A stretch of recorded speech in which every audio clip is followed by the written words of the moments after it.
In this video, I'm going to walk you through 6 essential elements of a high converting landing page. Let's go.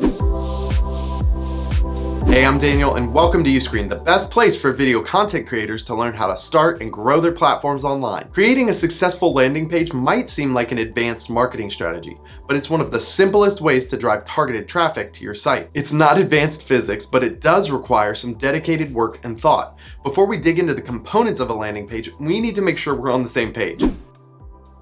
A landing page is a single web page that appears in response to clicking on a search engine result, marketing promotion, marketing email, or online advertisement. A landing page can be your home page, or it can be a standalone page created for a specific campaign, sale, or product. Let's make a distinction though, because some people get confused here. Home pages usually inform at a high level and act as a gateway to the rest of your website. But a landing page is usually promoted in some way, and it really exists for one reason: conversions. Landing pages are crafted to target specific sets of search terms or promoted by ads, but both tactics can move a page up in search rankings to get it seen by more people. There are plenty of manuals and guides to creating an effective landing page, but there's no one-size-fits-all solution because they're all different based on the audience, purpose, intent, product, industry, niche, perception, cost, messaging, and other factors. However, there are elements of high converting landing pages that are pretty consistent across the board. A great guiding light and rule of thumb for any landing page is this: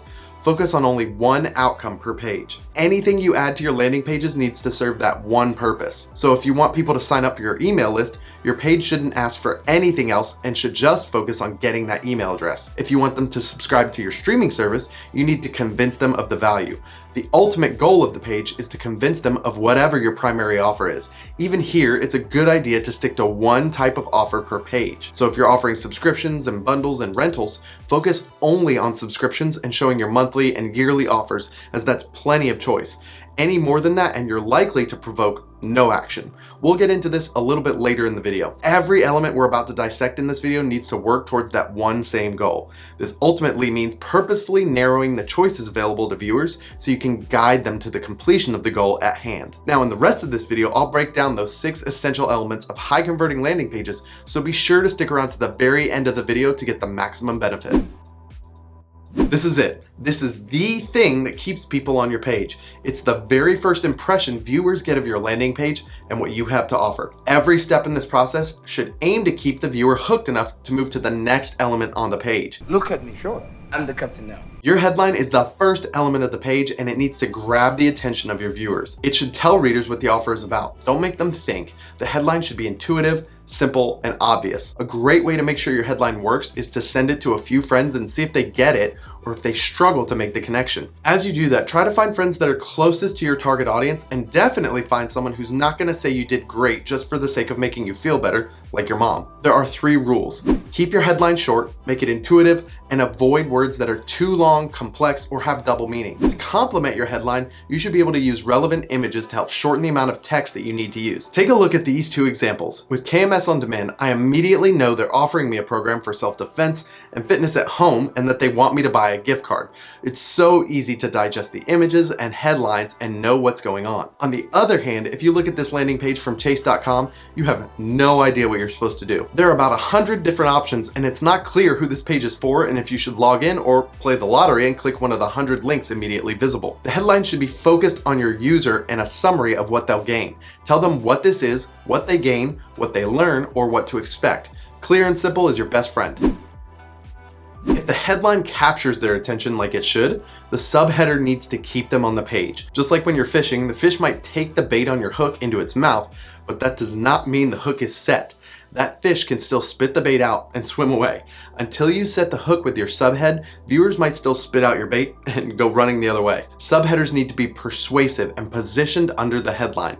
You can use more words here, but don't go crazy. Deliver your message as succinctly as possible. Here's some of the best practices.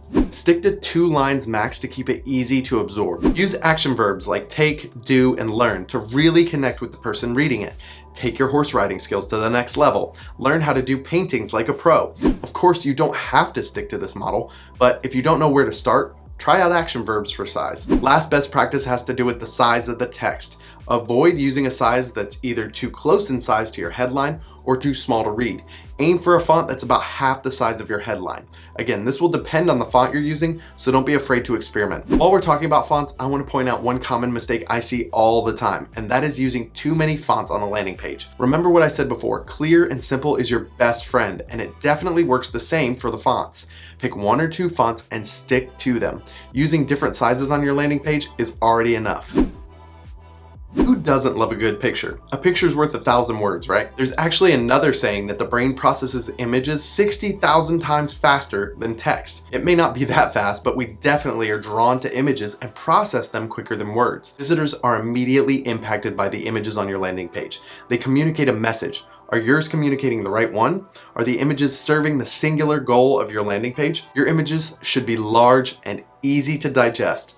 They should be relevant and specific. This is not the place for generic stock photography. Save that for your YouTube videos. Last and most important, please make sure your images are high quality. There's nothing worse than being interested in an offer and then being presented with a low resolution pixelated photo that completely turns off the viewer. The next essential element of your page is something that's actually weaved into all the other elements, and that is a crystal clear explanation of what you're offering. Why are you bringing people to this landing page? What's the point? What's in it for them? Besides the headline and the subheader, add a paragraph or two to deepen the page. This section is super important because it offers you an opportunity to explain yourself. The best landing page copy includes 2 specific things, something about pain and something about pleasure. We're wired to avoid pain, and talking about the customer pain points you're trying to solve makes them think about it and feel that pain. As a direct result, they subconsciously want to relieve that pain and ease the tension. You can mention what people will lose by not converting on your offer. Then you have to relieve that pain and that tension with your solution, which leads to talking about pleasure. We all seek it. It's in our nature. You need to associate your offer with pleasure and success, especially in relation to solving that pain you just made them feel.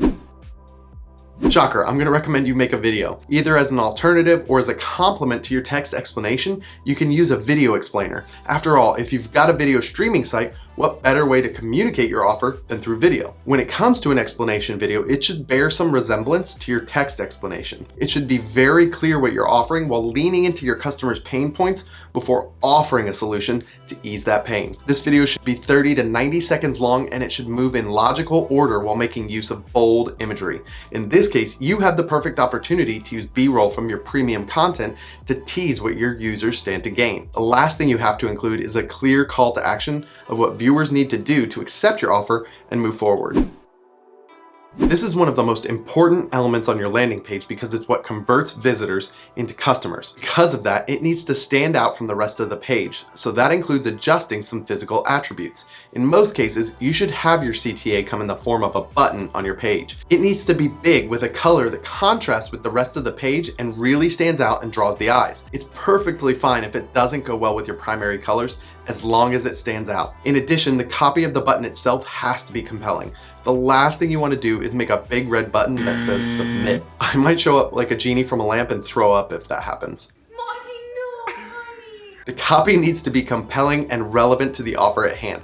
I'd much rather you have a button that says get access now, or grab your free download, or start your free trial. Last, be sure you only include one call to action throughout the entire page. And by one, I of course mean that one goal that we had in mind. If your page is long or has multiple elements that highlight the value of the service, you'll need to add a few more buttons of the same call to action so people know exactly what to do next. Which brings me back to something I mentioned at the beginning of this video. Picking one and only one type of action you want them to take is the key to a successful landing page. If you're using the landing page as an endpoint of your subscription campaign, it's perfectly fine to show monthly and yearly options. But if you're also selling bundles, have some specials available for rentals, and a live stream that you're promoting, you absolutely should not add them to the same landing page. Pick one and stick to it. That call to action should be consistent from top to bottom in service of the goal at hand.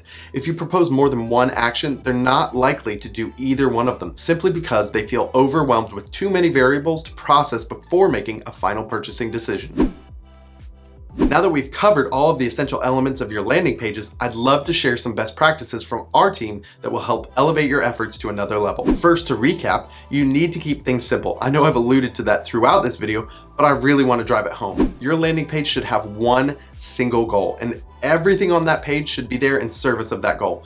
If it's not, just cut it. Let it go and thank us later. Something else to consider is adding social proof to the page. By this, I simply mean customer testimonials. You can display them prominently throughout the page in between sections. 71% of millennials are more likely to purchase something if it's been recommended, even if those recommendations are from complete strangers online. Of course, you should use testimonials from real people with their pictures if possible, because it establishes trust and understanding that the person is real. And don't abuse this. I regularly call out businesses on Twitter that use fake reviews on their sites. It's gross, it's dishonest, and we can all do better. Be sure the testimonials are specific. The best ones are the ones backed by real numbers and data. You also want to remove the navigation from your landing page, or at the very least, have an alternative minimal version. You don't want people getting distracted or clicking off of your landing page because they wanted to see something on another page. Don't give them that option. Removing the navigation or reducing it will help keep viewers focused on the task at hand, conversion. Last but not least, if you're using a landing page builder that's not connected to your main website or domain, don't forget to add appropriate analytics tracking. We have Google Analytics connected to every single page, and we use a tool like Hotjar to record the visitor's interaction with the page elements. Go back to the data from time to time and see where you could improve. So my question for you is, what's missing? Is there anything you like to include on your landing pages that we've left off? Let us know in the comments below. I'd love to hear from you. If you found this video helpful, would you do me a huge favor and hit that thumbs up button below, and make sure you're subscribed so you don't miss any future videos. Thanks for watching. I'll see you in the next one.